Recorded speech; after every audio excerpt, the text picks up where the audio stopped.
Assalamu alaikum viewers and welcome back to my channel Study Law with Bushra.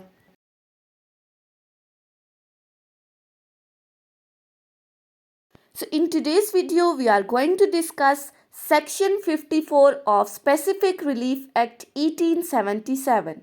But before starting the discussion, I request you all to please subscribe to my channel and don't forget to press the bell icon for latest updates. Do share this video with your friends and don't forget to comment your feedback. So let's move towards the discussion. Section 54 is included in Chapter 10 of Specific Relief Act and it deals with the topic of perpetual injunctions. Perpetual injunctions जिसको हम simple words में कहते हैं permanent injunctions, हुक्म इम्तनाई दवामी, हमेशा के लिए जो इंजंक्शन ग्रांट कर दी जाती है। अब सेक्शन 54 हमें बताता है कि कोर्ट कब परमानेंट इंजंक्शन ग्रांट कर सकती है, लेकिन इसको डिस्कस करने से पहले ये देखना है कि परमानेंट इंजंक्शन इटसेल्फ क्या है।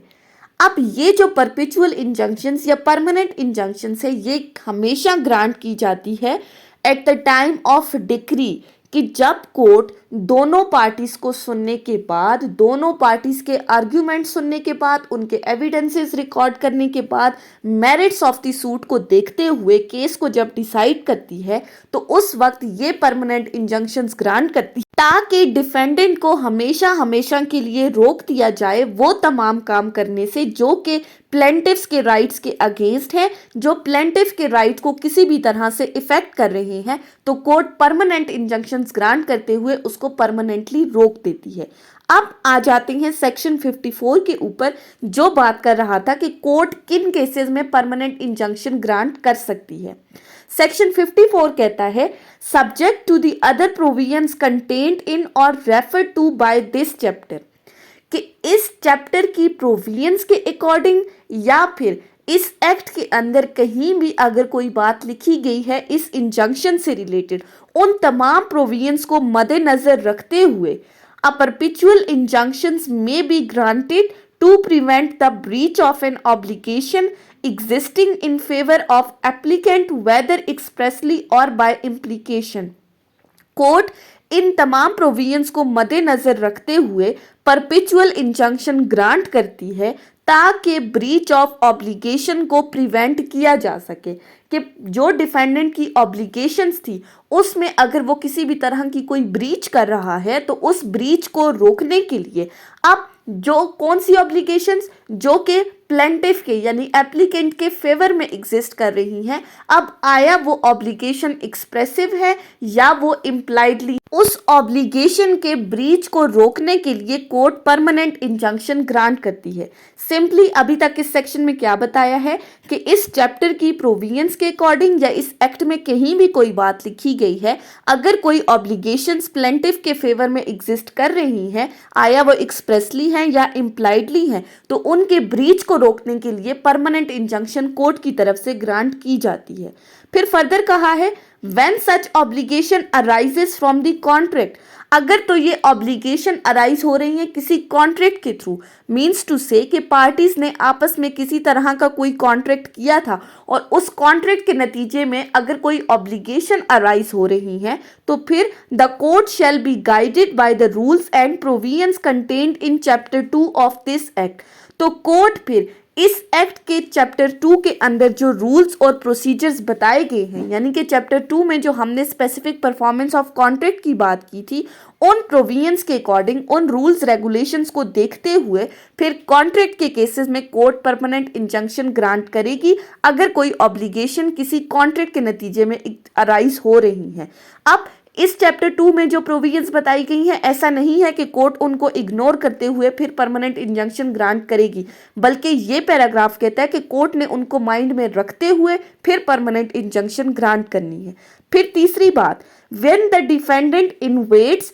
और threatens to invade the plaintiff's right, के जहां पर डिफेंडेंट ने इन्वेड यानी कि इंटरफेरेंस की है, उसने अटैक किया है, या फिर वो थ्रेट कर रहा है, वो प्लेंटिफ को धमकी दे रहा है कि वो उसकी राइट्स और इंजॉयमेंट ऑफ द प्रॉपर्टी यानी कि उसकी प्रॉपर्टी को इंजॉय करने का जो राइट है उसके अंदर वो किसी भी तरह की इंटरफेरेंस करने की धमकी दे रहा है, तो ऐसी सूरत में the court may grant a perpetual injunction in the following cases.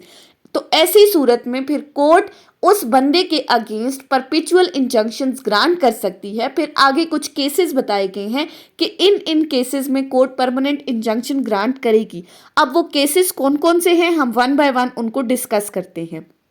सबसे पहले आ जाती हैं where the defendant is the trustee of property for the plaintiff. अब पहली बात में ट्रस्टीशिप की बात की गई है कि जहां पर डिफेंडेंट प्लेंटिफ की प्रॉपर्टी का ट्रस्टी है, मीन्स टू से कि दो पार्टीज हैं, उन्होंने आपस में किसी भी तरह का कोई कॉन्ट्रैक्ट किया है और एक पार्टी ने बतौर इमानत अपनी कोई प्रॉपर्टी डिफेंडेंट को दे दी है यानी कि सेकंड पार्टी को दी और साथ ही उसको कुछ राइट्स भी बता दिए हैं कि वो इस प्रॉपर्टी को इस तरह से यूज करेगा। अब ये डिफेंडेंट क्या करता है, in the capacity of the trustee वो अपनी पावर से एक्सीड कर रहा है या जो राइट्स उसको दिए हैं वो उन राइट्स को पूरा नहीं कर रहा, तो ऐसी सूरत में ये प्लेंटिफ कोर्ट में जाके सूट फाइल कर सकता है कि मुझे इस डिफेंडेंट के अगेंस्ट परमानेंट इंजंक्शंस ग्रांट की जाए ताकि उस ऑब्लिगेशन के ब्रीच को रोका जा सके। फिर सेकंड सिचुएशन है where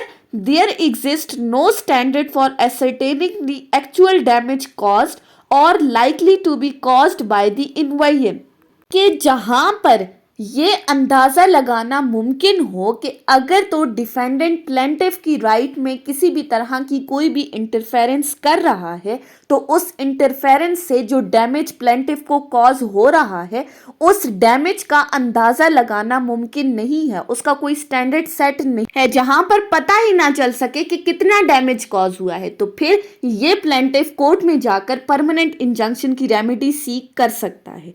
उसके बाद आ जाते हैं थर्ड सिचुएशन के ऊपर। थर्ड सिचुएशन क्या कहती है, वेयर द इन्वायन is such that pecuniary compensation would not afford adequate relief. अब तीसरी सिचुएशन कहती है कि जहां पर प्लेंटिफ ने आपकी प्रॉपर्टी के अंदर आपके राइट्स के अंदर किसी भी तरह की कोई इंटरफेरेंस कर ली है, लेकिन उस इंटरफेरेंस करने के बाद अगर वो डिफेंडेंट प्लेंटिफ को कोई कंपनसेशन दे रहा है, pecuniary compensation means compensation in the form of money, तो वो पेक्यूनरी कंपनसेशन एडिक्वेट रिलीफ नहीं है, वो मुनासिब रिलीफ नहीं है। फॉर एग्जाम्पल अगर एक बंदा है और उसका कोई घर है,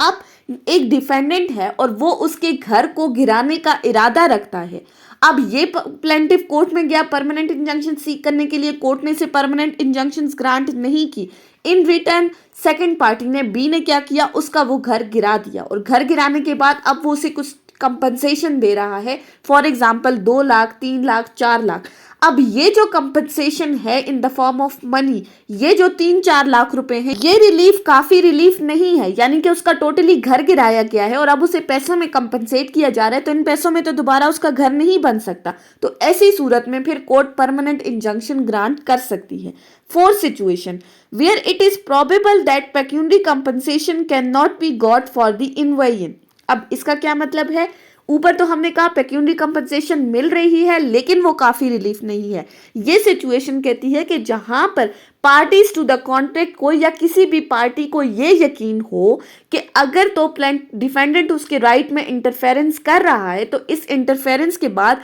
उसे किसी भी तरह का कोई भी मुआवजा नहीं मिलेगा, किसी भी तरह की कंपनसेशन उसे नहीं मिलेगी, तो फिर कोर्ट उसे परमानेंट इंजंक्शन ग्रांट कर सकती है। फिर फिफ्थ सिचुएशन आती है और वो क्या कहती है, where the injunction is necessary to prevent a multiplicity of judicial proceedings, के जहां पर जुडिशियल प्रोसीडिंग्स की मल्टीप्लिसिटी को रोकने के लिए परमानेंट इंजंक्शन ग्रांट कर सकती है कोर्ट। अब इसका क्या मतलब है, multiplicity of judicial proceeding, for example 2 parties हैं और उनकी जो प्रॉपर्टी है वो एडजेसेंट है, अब कभी प्लेंटिफ डिफेंडेंट के राइट्स को किसी भी तरह का नुकसान पहुंचा रहा है, कभी डिफेंडेंट प्लेंटिफ के राइट्स को नुकसान पहुंचा रहा है, तो अब एक केस में एक पार्टी आती है, अपना सूट फाइल करती है, दूसरे सिचुएशन में दूसरे का राइट अफेक्ट हो रहा है तो वो कोर्ट में आकर अपना सूट फाइल कर देती है। तो ऐसे इस लिटिगेशन को खत्म करने के लिए कोर्ट परमानेंट इंजंक्शन ग्रांट कर सकती है। सो अभी तक हमने सेक्शन 54 में क्या पढ़ा, परमानेंट इंजंक्शन क्या होती है, वो किन सिचुएशंस में ग्रांट की जाती है, जहां पर डिफेंडेंट प्लेंटिफ के राइट्स में किसी भी तरह की इंटरफेरेंस कर रहा है, और ऐसी सिचुएशन के जहां पर डिफेंडेंट जो है वो प्लेंटिफ की प्रॉपर्टी का ट्रस्टी है, और ट्रस्टीशिप में वो अगर कोई ऑब्लिगेशन ब्रीच कर रहा है, जहां पर आप ये स्टैंडर्ड सेट नहीं कर सकते कि कितना डैमेज कॉज हुआ है, जहां पर अगर पेक्यूनरी कंपनसेशन दी भी जाती है तो वो एडिक्वेट रिलीफ नहीं है, जहां पर सिरे से ही कोई पेक्यूनरी कंपनसेशन मिलने का कोई स्टैंडर्ड सेट नहीं है, और फिफ्थ सिचुएशन के जहां पर मल्टीप्लिसिटी ऑफ जुडिशियल प्रोसीडिंग्स को रोकने के लिए परमानेंट इंजंक्शन ग्रांट की जा सकती है। सो ये थी हमारी आज की discussion section 54 of specific relief act के ऊपर। सो आई होप कि आपको ये लेक्चर समझ में आया होगा अगर आपने इस वीडियो को अटेंटिवली सुना है तो। अगर आपको ये वीडियो अच्छी लगी है तो इस वीडियो को लाइक करें, कमेंट करें और चैनल को जरूर सब्सक्राइब करें। Thank you so much for watching this video. Till then, Allah Hafiz.